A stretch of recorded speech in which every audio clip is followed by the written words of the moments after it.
रतनगढ़ नगर परिषद में चौंका देने वाला मामला सामने आया है, जहां डीकेन निवासी सतीश बैरागी नामक युवक हाथ में ट्यूबलाइट लेकर घुसा और कर्मचारियों और अधिकारियों पर ट्यूबलाइट से किया हमला। इसके बाद नगर परिषद में अफरा तफरी का माहौल बन गया और सभी अधिकारी कर्मचारी एकत्रित होकर रतनगढ़ थाने पहुंचे, जहां आरोपी के खिलाफ आवेदन दिया गया। नगर परिषद रतनगढ़ के सभी अधिकारी एवं कर्मचारियों ने पुलिस से मांग की है कि शासकीय कार्य में बाधा एवं मुख्य नगर पालिका अधिकारी गिरीश शर्मा एवं कर्मचारियों के साथ गाली गलौज एवं जानलेवा हमला करने के संबंध में भारतीय दंड संहिता के तहत उक्त व्यक्ति सतीश बैरागी निवासी डेकेन के खिलाफ FIR दर्ज कर नियमानुसार कार्यवाही की जाए। आवेदन देने के पश्चात सभी कर्मचारी अधिकारी वापस नगर परिषद लौटे और 1 दिवसीय हड़ताल शुरू कर दी। आज ये जो वाक्य हुआ है नगर परिषद रतनगढ़ में, जो ये व्यक्ति किस मंशा से यहाँ आके आपके साथ हाथापाई की, क्या कारण रहा कि उसको इस रूप में आना?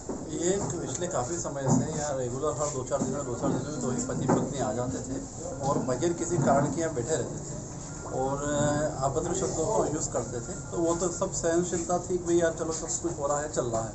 लेकिन कल शाम को इनके द्वारा एक प्रेस रिपोर्टर को फ़ोन लगाया गया था कि प्री प्लान के तहत कि कल हम नगर परिषद जाएंगे, वहाँ CMO उपस्थित रहेंगे, तो उनके साथ मारपीट करेंगे, चांटे भी लगाएंगे। तो कल अगर आपकी उपस्थिति में अगर हो जाती है तो काफ़ी अच्छा रहेगा। तो पत्रकार महोदय द्वारा मुझे 1 घंटे बाद कॉल किया गया जब मैं VC से फ्री हुआ कि सर ऐसा वाक़या कल आपके साथ हो सकता है, तो आपके संज्ञान में रहें। तो मैंने कहा ऐसा सब चीज़ देखो, कहना अलग बात होती है, करना अलग बात होती है। तो आज जब मैं प्रति दिवस के अनुसार आज भी जब कार्यालय पहुंचा तो लगभग आधा घंटा में जब ऑफिस में रूम पे निकल के बाहर पानी पीने के लिए निकलने आया तो पीछे से उसने अचानक से, जब मेरे को बाहर पता लग गया था कि उनकी वाइफ बाहर बैठी हैं और वो भी बाहर घूम रहा है।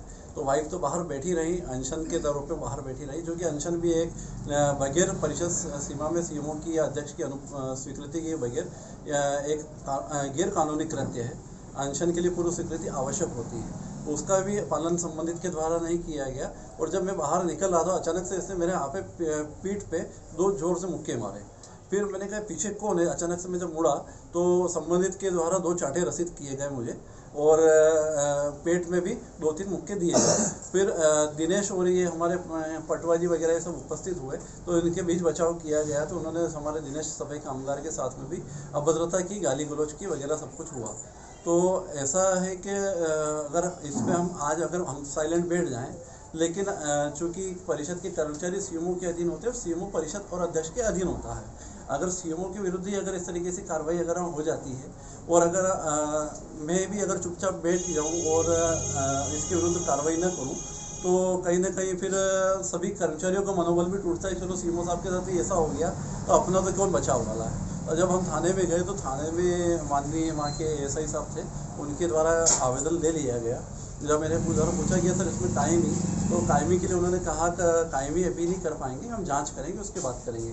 संबंधित दिनेश हमारा सफाई कामगार था, उसने भी आवेदन दिया तो उसके साथ में भी उन्होंने वही शब्द बोले। तो फिर हमने सोचा यार कि जब शासकीय कार्यालय में हमारा ही कार्यालय है, हमारा तो ये जनता का कार्यालय है, लेकिन जब हम कार्यालय में उपस्थित है और हमारे साथ अगर इस तरीके की दुर्घटनाएं अगर हो जाती है तो हम नगर में न तो किसी प्रकार के कोई प्रमुख कार्य कर सकते हैं, किसी का अतिक्रमण वगैरह तो बहुत बड़ी चीज़ें हो जाती है जब हम मौके पे जाएं। ऑफिस में लोग हमारे साथ अगर मारपीट करेंगे तो फिर बाहर की चीज़ें तो काफ़ी वो हो जाती है। तो इस हिसाब से जब उनके द्वारा कायमी नहीं की गई तो हमने कर्मचारियों ने निर्णय लिया कि चलो आज अध्यक्ष जी से इस चीज़ में चर्चा की जाए। तो अध्यक्ष जी भी फिर उससे मौके पर उपस्थित हुए, उनके द्वारा माननीय TI साहब से चर्चा की गई। तो TI साहब ने कहा चलो मैं आज CMO साहब का कायमी करवा देता हूँ आवेदन पे, लेकिन सफाई कामगार वाली अभी नहीं हो पाएगी। तो चूँकि सफाई कामगार वाली अगर कर्मचारी और CMO तो समान है, मेरे भी कायमी मत कीजिए, हम भी घर चले जाते हैं छुट्टी लेके। भाई अगर कायमी करना है तो सभी की समानता से करना है, तो उन्होंने उसका कायमी नहीं की गई और ये सब चीज़ें। तो आज हम चूँकि हड़ताल हमारा अधिकार नहीं है, ना ही ये चीज़ें हैं, हम आज हड़ताल नहीं कर रहे हैं, हम मात्र 2 घंटे का अवकाश रख रहे हैं। हम कल से वापस पुनः सेवा में उपस्थित रहेंगे और लेकिन शासन पे पूरा हमें, क्योंकि हमारा ही शासन से शासन जुड़ा है, जहाँ तहसील कार्यालय है, थाना है, नगर परिषद है, सबका आपस में सामंजस्य होता है। तो इसी तरह में हमें पूरा विश्वास है टीआई साहब उस पर कार्रवाई करेंगे। और इसी के साथ हमारे कर्मचारीगण से भी आप अगर पूछ सकते हैं उस समय के घटनाक्रम के बारे में, ताकि आप लोगों को क्लियर हो सके कि सीएमओ के द्वारा। और सबसे बड़ी महत्वपूर्ण गलत ये रहा, वो महिला बाहर बैठी रही, अंदर उसका एक कदम तक नहीं पड़ा और उसने संबंधित थाने में ये शिकायत कर दी कि सीएमओ साहब ने मेरा हाथ पकड़ा। तो ये इस तरीके से अगर तो फिर हम कार्य करने में हमें संकोच होगा कि यार एक भय का माहौल उत्पन्न होता है। तो इससे हमारा तो माननीय थाना प्रभारी महोदय से विनम्र निवेदन है कि उस पर कार्रवाई की जाए, जिससे हमारे कर्मचारियों का मनोबल ना टूटे। सर कार्रवाई नहीं होती है सर, तो फिर आगे का क्या रहेगा? आगे का तो हमें पूरा विश्वास है माननीय कलेक्टर साहब पे, एसपी साहब पे, और वो जरूर करेंगे कार्रवाई। नहीं करेंगे तो वो ऐसा तो संभव नहीं है वो ना करें। अगर नहीं भी करते हैं तो हम कोई गम वाली बात नहीं है, छुट्टी का अवकाश ले लेंगे। सर प्रकरण क्या है, किस प्रकार का प्रकरण था और आखिर क्या कारण हो रहा था कि जो है नामांतरण में जो समस्या आ रही थी? सर नगर परिषद को आपत्तियों को सुनने का अधिकार नहीं है। जब आंचल नगर पालिका अधिनियम 1961 की धारा 151 में स्पष्ट प्रावधान है का आवेदन संबंधित हक अंतरण के लिए आवेदन दिया जाता है, आवेदन समयावधि पूर्ण हो जाती है तो उसके बाद उसे परिषद में रख के उसका नामांतरण कर दिया जाता है। लेकिन उस एक्ट में ऐसा कहीं नहीं लिखा है कि आपत्ति को सुनवाई करने का। आपत्ति सुनवाई का अधिकार बिल्कुल भी निकाय को नहीं है। अगर आपत्ति प्राप्त होती है तो उसमें स्पष्ट उल्लेख है कि इसके लिए सक्षम न्यायालय ही एक सर्वोच्च संस्था है।